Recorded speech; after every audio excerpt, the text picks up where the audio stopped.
دوستان عزیز کانال آشپزشو، سلام. من امروز میخوام یه غذای متفاوت درست کنم، پر از رنگ و طعم و خوشمزگی.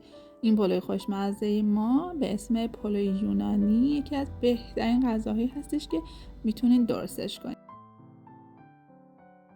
همین ابتدای ویدیو تشکر میکنم که با کانال آشپزشو همراه هستین. اگر هنوز کانال رو سابسکرایب نکردین، زنگوله کانال رو بزنین که با آموزش های ما همراه باشین. برای درست کردن پلو یونانی موادی که احتیاج داریم شامل فیله مرغ، سبزیجاتی مثل نخود فرنگی، ذرت، فلفل دلمه‌ای، هویج و قارچ هستش. این پلو خوشمزه پر از سبزیجات با رنگ‌ها و طعم‌های مختلف هستش. پلو یونانی خیلی عطر و طعم خوبی داره و پر از خاصیته.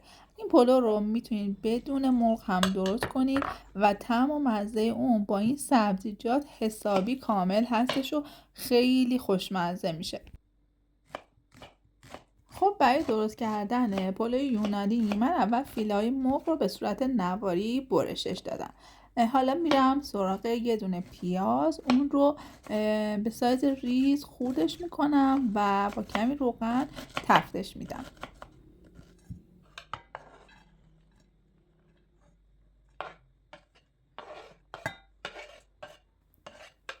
برای درست کردن این غذا میتونین از فلفل دلمه های رنگی استفاده کنین و اون رو نگینی ریز خردش کنین و داخل غذا ازش استفاده کنین. هر رنگ از فلفل دلمه یک خاصیت و طعم دیگه ای داره که این پلوی ما رو خوش طعم و خوش عطر میکنه. من از فلفل دلمه سبز و قرمز استفاده کردم، اونا رو خردشون میکنم و شما میتونین هر سبزی دیگه هم که دوست داشتین داخل این غذا استفاده کنین.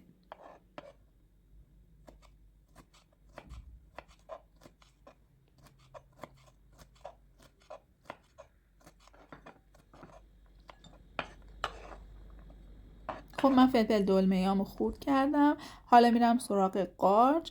قارچ رو هم ورقه های نازک برش میزنم. قارچ داخل این پلو خیلی مزه خوبی به پلومون میده و خاصیت و عطر و طعم غذامون رو حسابی متفاوت میکنه.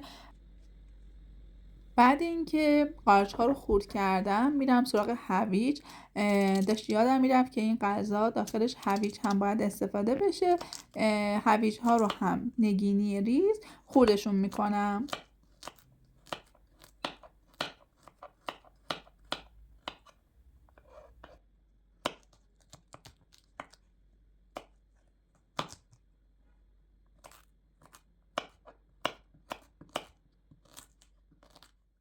بعد اینکه سبزیجات رو خرد کردم میرم سراغ تفت دادن اونا.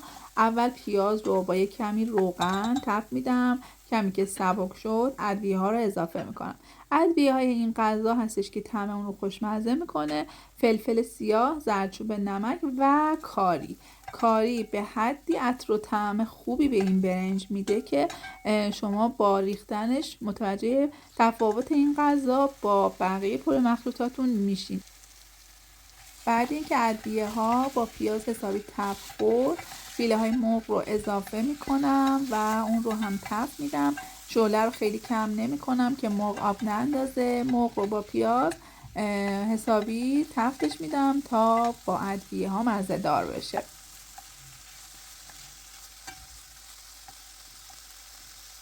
در ادامه برای اینکه این پلومون خوش عطرتر بشه یه دونه سیر رو هم رنده میکنیم و به مرغ اضافه میکنیم، تفتش میدیم تا عطر سیر با مرغ کاملا ترکیب بشه و مرغمون طعم و مزه خیلی خوبی به خودش بگیره.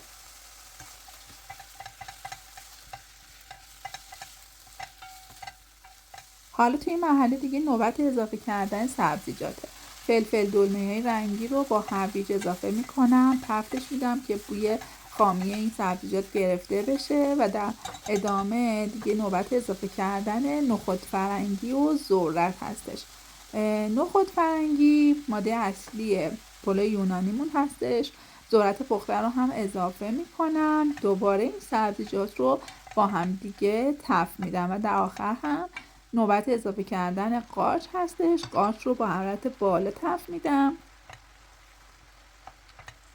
یه کمی که قارچ تف خورد بهش آب لیمویی تازه اضافه میکنم که رنگ قارچ هم سفید بمونه و همینطور طعمش خوشمزه تر بشه.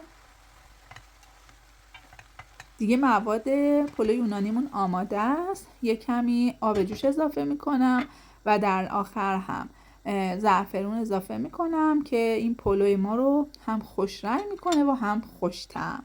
میذارم که مواد پخته بشه.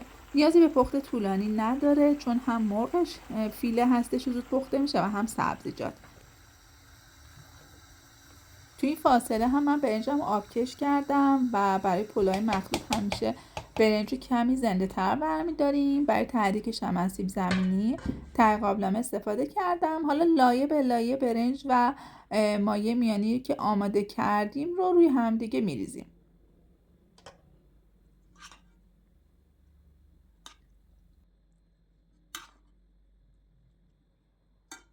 این پلو مخلوط نسبت به پلوهای دیگه‌ای که ما تو غذاهای سنتی ایرانی داریم کمی تفاوت داره و اون هم سبزیجات مختلفی هستش که داخلش استفاده شده، ولی این سبزیجات به حدی خوشمزه هستن و ترکیبشون با برنج و کاری انقدر طعم خوبی میده. اگر یه بار درستش کنین این غذا هم میشه جزو غذاهای اصلی خانواده‌تون.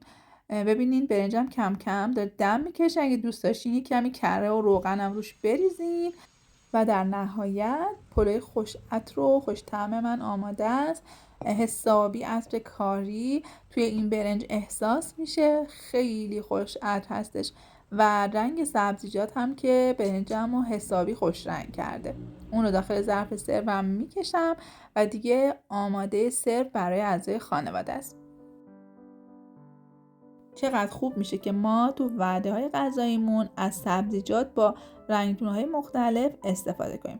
این پلو میتونه یه پلو رژیمی باشه چون ترکیب سبزیجات با برنج میزان برنج رو کم میکنه. برای کسایی که رژیم دارن میتونه یه پلو خیلی مناسب باشه و با حذف مرغ اون میتونه یه غذای عالی برای کسایی که گیاهخوارن.